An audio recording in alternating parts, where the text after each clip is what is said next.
Alright guys, welcome to another video. Today we are going to talk about how to play U150. If you're a fan of the program already, you already know how to play, so this video is not necessarily for you. However, it is for those new players that are looking for how to play the U150 and just need a little bit more explanation on the rules.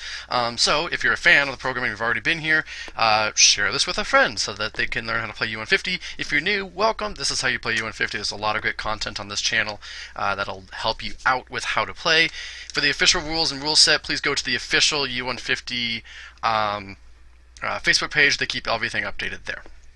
The link will be down below as well if you need it. So, basic rules of U150. It's a 100-card deck in a singleton format, meaning that it's very much similar to Magic's EDH format, if you're familiar with that. I personally am not, but I've heard it's the same. So, 100-card deck, single cards, meaning you can only have one copy of Juniper, you can only have one copy of your Shaman EX, you can only have one copy of everything. That doesn't necessarily limit it to capping, so you can still have like 4 Bulbasaurs, for instance, but they all have to be from different sets. You can only have a maximum of 4, just like you can now, just they have to be spread out. So that kind of changes the way your evolutions kind of work. The way you set up and play in the game is a little bit different as well. When you set up, you draw 15 cards at the top of your deck, and you place 8 prizes to the side, and you keep your starting 7. And the reason you do this is because since it is a singleton format, prizing something very, very important in your deck would basically just ruin the game for you. So you get to choose your prizes, which is basically one of the only reasons that this format even works.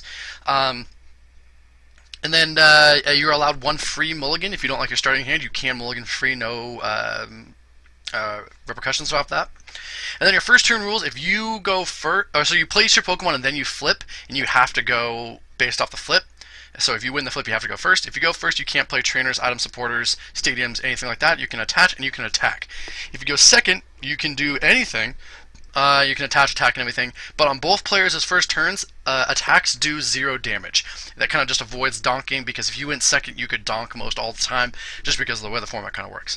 So those are the basic rules there. We're going to go into some more specific stuff. The way that abilities, powers, Pokebodies, Pokepowers, all those stuff kind of works is evened out. So if you don't know the history of Pokemon, when it first started, you had Pokemon powers. It was the full word Pokemon powers. You had those up until Ruby and Sapphire, I think, or maybe even the e-reader sets split them up. And it split them up into Poké-Dash powers and Poké-Dash bodies, and they kind of acted as Poké-Powers. You had to activate these effects, and Poké-Bodies were stagnant. And then when it got back into black and white, both of the Pokebodies and Pokepowers went melded back together to abilities. So it split and then it came back together. So the way that things are interacting with each other is like here's where they are for the originals and when they came back to abilities. We treat things like if it says shut off all abilities, shut off all Pokemon powers, it shuts off everything, but if it's more targeted and specific, it'll only shut off active or stagnant things. So for instance, the Survivor and the Aerodactyl act as Poké-Dash bodies because they are stagnant abilities. But the Dark Kadabra and the Greninja you see here are Poké-Dash powers because they say the word may in them. Like once they're in turn, you may do this. That means you have to activate it. So it's Pokebowers, Pokebodies, you kind of get it. So for instance, here are some examples. Goop Gas Attack and Garbodor, the Garbotox and Garbodor will shut off everything. Abilities, Pokemon powers, Pokebodies, Pokepowers. It shuts off everything. This Glaceon here says as long as you're active, your opponent can't use Pokepowers. So the Greninja and the Dark Kadabra, it would shut off those, but it would not shut off the Survivor or the Aerodactyl, if that makes sense. So, just kind of a way to make it all blanket and work the same. Similar thing with trainer supporter stadiums. You can't be more than one type. So for instance, this Sky Arrow Bridge is a stadium. It is not a trainer stadium, it is a stadium. Same with the Switch, it is just a trainer. Bebe Search, just a supporter. It's not a trainer supporter or anything like that. The term item and trainer are interchangeable. For the sake of argument, though, if it says something, it leans more towards trainer. It says trainer if it's an item, it's a trainer. So some specific instances here. Item Finder can only target stuff that is acting as an item or a trainer, so it can target Professor Oak, it can target Switch, it can target Ultra Ball, it can target Versus Seeker, but it cannot target like Skyfield, it cannot target Sage's Training, it can't target any of that stuff. Anything that would act as a supporter or stadium can't target. And so this actually kind of nerfs Skyla a bit, because in the standard format, Skyla can search for a supporter, right, because it's a trainer trainer, but not in this format. It gets nerfed a little bit. It can only search for stuff that would act as items or trainers. It's to make sure that everything stays blanket, because over the course of Pokemon, just like Pokepowers and Pokebodies, it's changed. So Skylight gets nerfed a little bit, but it's still a really, really good card. But we're not here to talk about good versus bad. We're here to explain the rules. Errata and Evolution. What cards are EXs? There are a lot of cards that will change into EXs. Fully evolved Pokemon Primes and fully evolved cards from Black and White on that are holo rare are now considered EXs. So for instance, wow, I can't even think. If it's a holo rare, it counts. So the Porygon Z from Burning Shadows is holographic and it is fully evolved, so it becomes an EX, meaning it takes 2 extra prizes. For the sake of argument, the suffix gets changed into EX and all that fun stuff. Pokemon Primes, as long as they're fully evolved, they become EXs. This does not apply to any Pokemon with 80 HP or less, so it still means you can play your cool bench sitters like Victini, like Celebi Prime, that sort of thing, without worrying about them getting changed to EXs. A little bit more flexibility there. If you have any questions on those, just ask. I know that's one of the more confusing rules, but at the end of the day, if it's from Black and White on, and it's holographic rare, it's an EX. Pretty simple. And if it's a Pokemon Prime, it's an EX. The exception is it's 80 HP or less. Cool. Evolution with names. Now, there's a lot of cards like in the past that were called Dark this, that you saw with the Dark Kadabra. Sabrina's this. Erica's this. Those get ignored when evolving. So it's the same with EXs as well. The prefix, suffix, everything gets ignored when evolving and evolving only. Breaking and Mega Evolving. If you break or Mega Evolved an EX, it stays an EX. Obviously, Mega Evolving, it would stay an EX anyways because all Megas are EXs. But if you break Evolve an EX, so for instance, I'm trying to think of a really, really good example here. Evoltol, basic Evoltol, the 130 HP Evoltol, it is a holo rare because of the Steam Siege printing. If you break Evolve that, it continues to be an EX. So there's that. GX Evolving, when you GX Evolve or when you become a GX is more accurate, you lose your turn. It's just like Mega Evolving. When you GX Evolve, you lose your turn. If a Pokemon becomes a GX, you lose your turn. Your turn ends. That's just to kind of keep everything more balanced with all the new powerful Pokemon coming out. And then GX, EX, and lowercase EX are all interchangeable. They all mean the same thing. For the sake of argument, if it says it blocks all GXs, it blocks all EXs. If it says blocks all EXs, like Suicune from Plasma Blast, it'll block all GXs as well. That's just to keep everything just kind of similar. And then all the old EXs from the Ruby Sapphire series, those count as uppercase EX as well. And then if the card says it can't add more than X damage, ignore that. So you can add unlimited damage. That rule just does not apply. It's to make some of the older cards more relevant. There's a ban list as well. I'm going to quickly go through all these.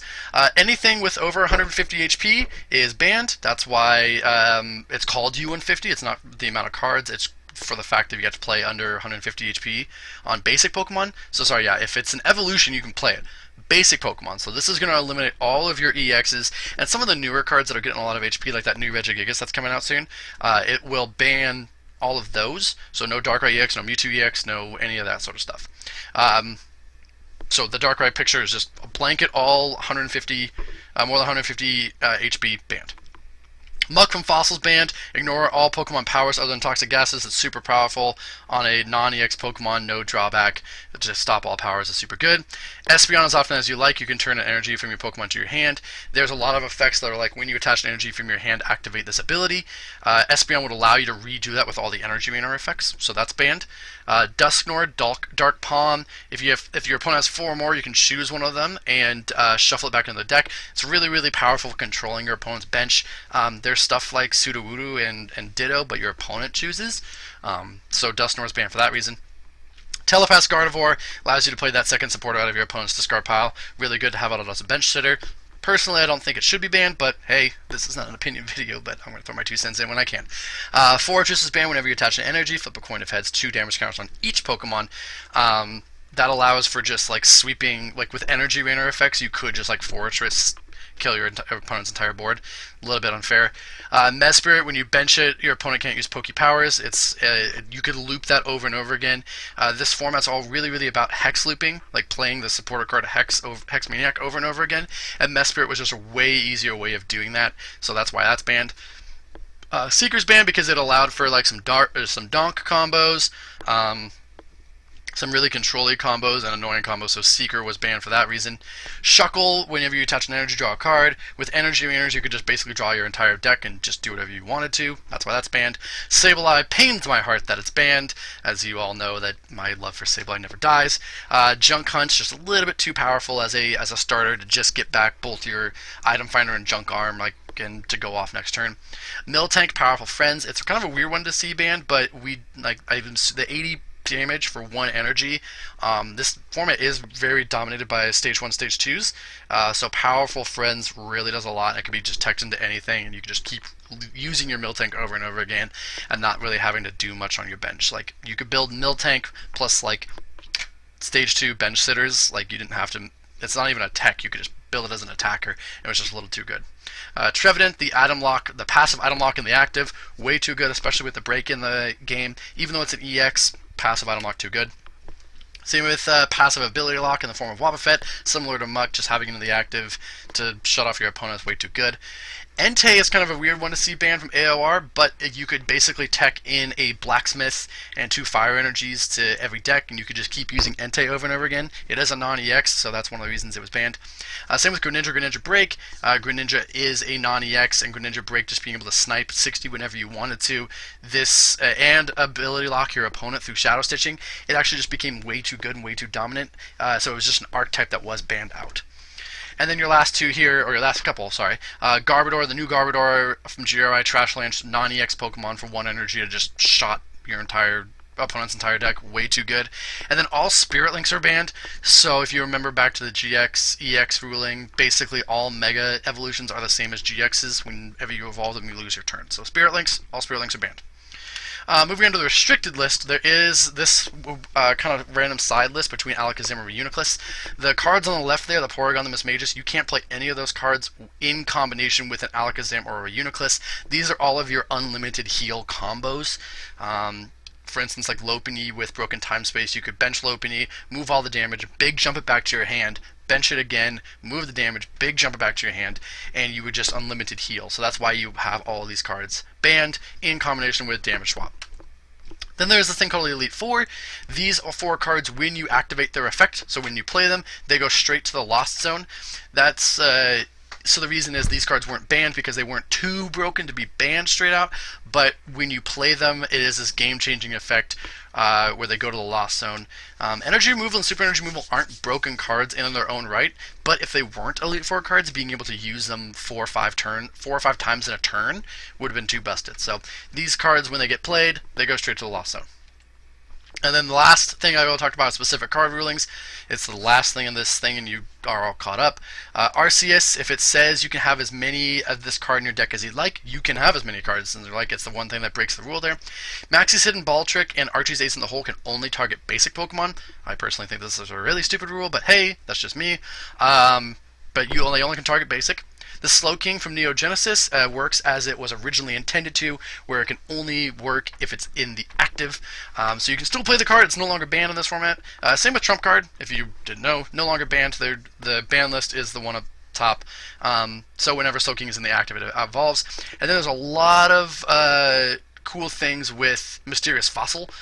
You can play 4 Mysterious Fossils, you can play 4 of like Dome Fossils as long as they're specific to a Pokemon. So like what's the one called? Fossil Egg you can't play 4 of, but you can still play 4 Mysterious Fossil and 4 specific ones, and then Restored and Evolved from Mysterious Fossil and that sort of thing are interchangeable. Restored and however it is, they're interchangeable, and then anything that is a restored Pokemon, Mysterious Fossil Pokemon, anything like that, can evolve from Mysterious Fossil. So basically it just takes all of those types of Pokemons and lumps them together, so it makes them way more playable, and there actually is a specific Fossil deck, makes the deck really, really more playable.